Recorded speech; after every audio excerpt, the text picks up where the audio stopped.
Bob Goldman's life has been filled with firsts. He was the first in the family to become a physician and earn his PhD.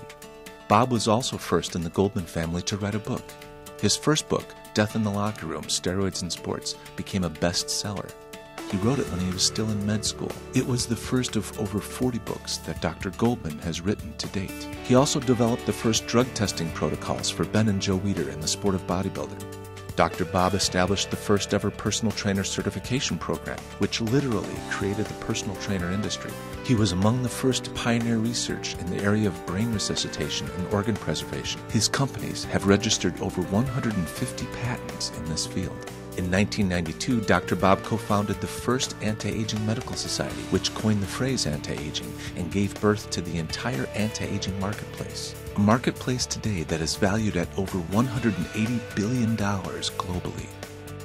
Dr. Bob's remarkable series of firsts actually started when he was a teenager. He was a 4-sport athlete in high school, including football and wrestling, and set his first world strength record when he was just 14 years old.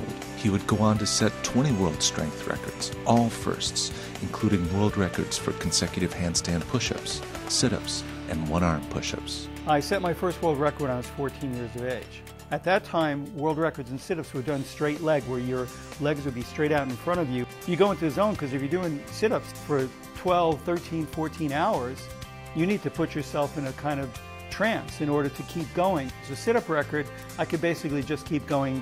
So I'd sort of pick a number I liked. So I liked an even number of 13,500. So the record at that time was 10,000, so I just kept going till I hit an even number. I could have kept going. I could have done 14,000 or probably 15,000.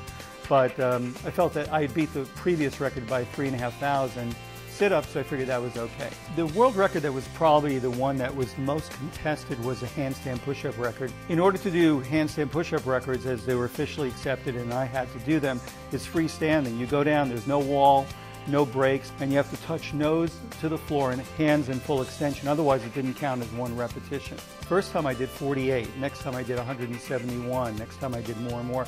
So at the end, I did 361 consecutive handstand push-ups. What would be interesting is sometimes I would break the world record, and somebody else somewhere else in the world would set another world record beating me, and the same year I'd have to go back and try and beat that person again. So there was one year where I broke it, had somebody else break mine, had to go back and break it again, got broken again, and went back again to set it again. So I was able to successfully break it and get listed in Guinness Book of World Records a number of times.